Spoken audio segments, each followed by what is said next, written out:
is Veronique van der Merwe. Ek het 4 onderskeidings en ek gaan in Potchefstroom studeer.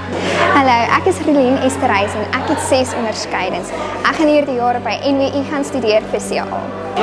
Goeiedag, ek is Raal van Gaai en ek 8 onderskeidings gekry en ek gaan medies studeer by die Universiteit van Pretoria.